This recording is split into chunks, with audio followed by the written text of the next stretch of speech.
A Division III college athlete just ran 9.89 seconds in the 100 meters. No scholarship, no D1 program, no elite training center. Just a kid from a small town in Wisconsin that every major program looked at and quietly passed on. And in 2026, that same kid became one of the fastest men alive. When word of this reached Noah Lyles, his reaction said everything about where the sport of sprinting stands right now. We'll get to that. But first, you need to understand exactly how unlikely this story really is. Because 9.89 seconds isn't just fast. It's the exact time that earned Noah Lyles the bronze medal at the 2025 World Athletics Championships in Tokyo. Not bronze in some regional meet. Not bronze among college kids. Bronze at the World Championships against every serious professional sprinter on the planet. And a young man named Sam Blaskowski just matched it without a single cent of athletic scholarship money behind him. Start with the town. Oshkosh, Wisconsin. Not a place anyone associates with world-class speed. Not a pipeline for sprinters. Just an ordinary Midwestern town where kids grow up playing football and baseball, where almost nobody dreams about running in a straight line for a living. That's where Sam Blaskowski grew up. He played flag football. He played basketball. He swam competitively. He played baseball every fall. And then, almost by accident, he got cut from his high school basketball team. And needing something to do with his winter, he decided to try track instead. No grand plan. No sense of destiny. Just a teenager filling a gap in his schedule. And then something unusual started happening. He was fast. Not slightly fast. Genuinely, remarkably fast. By his senior year, he was running 10.83 in the 100 meters and 21.99 in the 200. He won the Wisconsin State Championship in both events, then added a state title in the long jump for good measure. 3 individual state championships in a single senior season. That should have been enough to get a phone ringing off the hook with Division I offers. Surely someone from a major program picked up the phone. Only one coach called. Nicholas Gordon, the long jump coach at the University of Wisconsin, La Crosse, a Division III school. Not just any D3 school, either. It was the school both of his parents had attended. The school sitting a single mile from his grandparents' house. Every Division I program in the country had looked at 3 state titles and kept scrolling past his name. Sit with that for a second. 3 state championships. And the only offer on the table came from a program that doesn't even give out athletic scholarships. Not a partial scholarship. Not a reduced one. $0. The message the system sent him, whether it meant to or not, was simple. You're not good enough for us. So he went to La Crosse. Division III.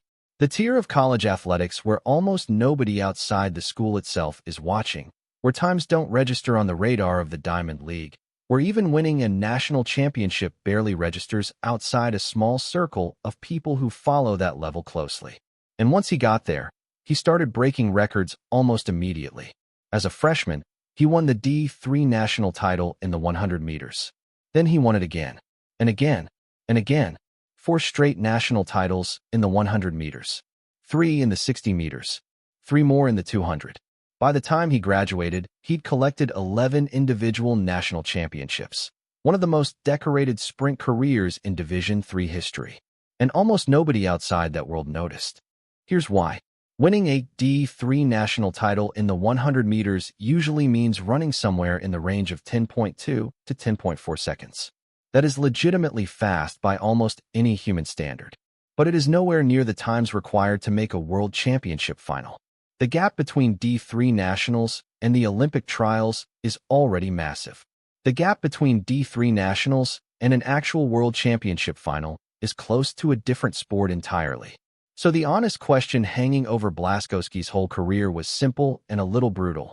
Was he a genuine world-class talent the system had somehow overlooked, or was he simply the fastest guy in a pool that wasn't especially deep?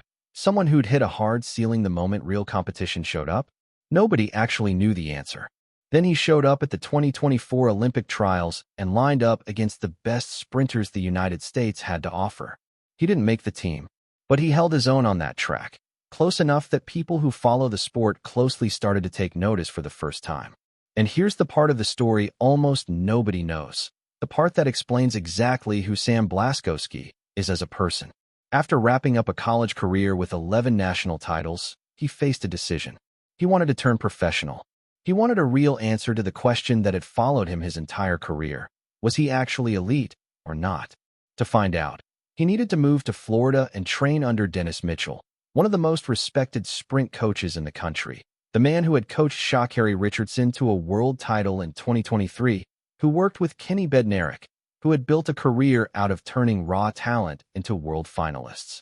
Mitchell's training group was in Florida. Blaskowski was in Wisconsin. He had no scholarship, no sponsor, no professional contract, no financial cushion of any kind. So he took a job at a small regional airport. He worked through the off-season. He saved every dollar he could. Then he packed up his life and moved to Florida to chase something that almost everyone around him quietly assumed was a long shot at best. A young man who had just spent 4 years winning D3 titles the wider world never watched was now stacking hours at an airport counter to fund his shot at the biggest stage in the sport. That single detail is really the whole story.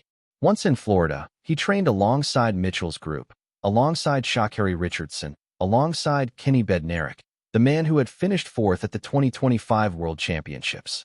Professional athletes with Olympic and World Championship experience. And in practice, something started happening that Mitchell noticed almost right away. This kid belonged in that room. Going into the 2026 season, his personal best stood at 10.05 seconds. Fast, but still a clear step below world class. He raced 5 times early in the season, 3 of them at altitude. He never broke 10 seconds. He never finished better than third in any of those races. The doubts started creeping back in. Maybe he really was a D3 talent who'd found his limit. Maybe the Olympic trials appearance had been the peak, not a preview. Maybe quitting a stable path to work an airport job and chase a dream in Florida would turn out to be the single most reckless decision in recent American sprinting history. And then May 30th, 2026 happened. Before the number even comes up, think for a second about Noah Lyles. For years, Lyles has been the loudest voice in the sport arguing that track and field needs more visibility, more new fans, more stories that don't come out of the usual pipeline. He said it in interviews. He said it constantly on social media. That the sport belongs to everyone. That speed doesn't check your scholarship history before deciding who gets to be great. And then a kid with 0 scholarship dollars from Wisconsin runs the exact same time Lyles himself ran to win an Olympic-caliber bronze medal. You can guess exactly what Lyles would say seeing that number. Something close to, "This is precisely what I've been talking about. This is exactly why this sport is worth fighting for." Because Sam Blaskowski is living proof that talent doesn't only live inside D1 programs, shoe contracts, and Olympic development pipelines. Sometimes it's working a shift at a regional airport in Wisconsin, saving every spare dollar, betting everything on a version of himself nobody else believed in yet. May 30th, 2026. Cleveland, Tennessee. The Music City Track Carnival. Sam Blaskowski lines up for the 100 meters. He runs 9.89 seconds. His first ever legal sub-10-second performance, and he didn't ease into it. He skipped the entire 9.9 ES range completely, going straight from a 10.05 personal best to 9.89 in one single race. Fastest American in the world that season. Tied for the second fastest time on the planet in all of 2026. Now put that number in its full context, because it deserves to actually land.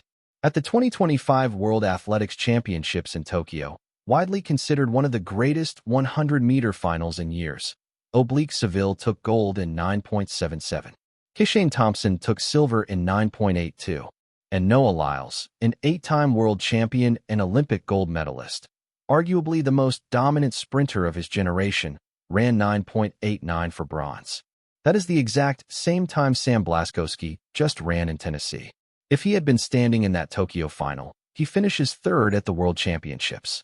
A young man with 0 scholarship dollars to his name, 11 D3 national titles that almost nobody outside Wisconsin ever watched, an airport paycheck that funded his move to Florida, third at the World Championships. He went from 10.05 to 9.89 in a single race. When asked about it, Dennis Mitchell didn't seem surprised at all. He said the training had already shown this was coming, that it was only ever a matter of when, not if. And there's one more layer to this that people around the sport have been talking about quietly, but rarely saying outright. A 9.89 makes Sam Blaskowski the fastest white sprinter in the recorded history of the sport. In more than 60 years of professional sprinting, nobody who looks like him has ever run faster. That's not a minor footnote. That's a genuinely historic marker that places this run in its own separate category. 9.89 seconds. Say it again. A D3 kid from Wisconsin who was working an airport job a year earlier just ran 9.89 seconds. After the race, Blaskowski posted a single sentence on Instagram. Breaking 10 wasn't just a goal anymore. It had become an obsession. Years of sacrifice, discipline, and belief had all come together on that one track, on that one night. No victory speech. No list of everyone who doubted him. Just a man who understood exactly what it had cost him to get there, and wanted the world to understand it too. Think about what those years of sacrifice actually mean for him. For years of national titles the wider world ignored completely. An airport job worked so he could afford to chase a dream almost nobody believed in.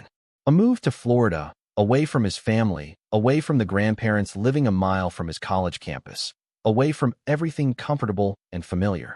All of that funneled into one single number, 9.89. And somewhere out there, the coaches who never called, the programs that saw 3 state titles and kept scrolling, they're watching that number now too. Los Angeles 2028 is 2 years away. Blaskowski will be 25, right in the prime window for a sprinter. A home Olympics, on American soil, in a country that loves an underdog story more than almost anywhere else on Earth. The kid nobody wanted just became one of the 2 fastest men alive. So here's the real question worth sitting with. If Sam Blaskowski makes the American team for Los Angeles 2028 and lines up in the Olympic 100-meter final on home soil, in front of 80,000 people who by then will know exactly where he came from, does he medal? Does he end up proving, once and for all, that every Division I program that passed on him made one of the worst recruiting decisions in the history of American track and field? That's the story. That's where it stands right now. And whatever happens next, the part that already happened, the part where a kid from Oshkosh worked an airport counter to fund a dream everyone told him was too big, that part is already true.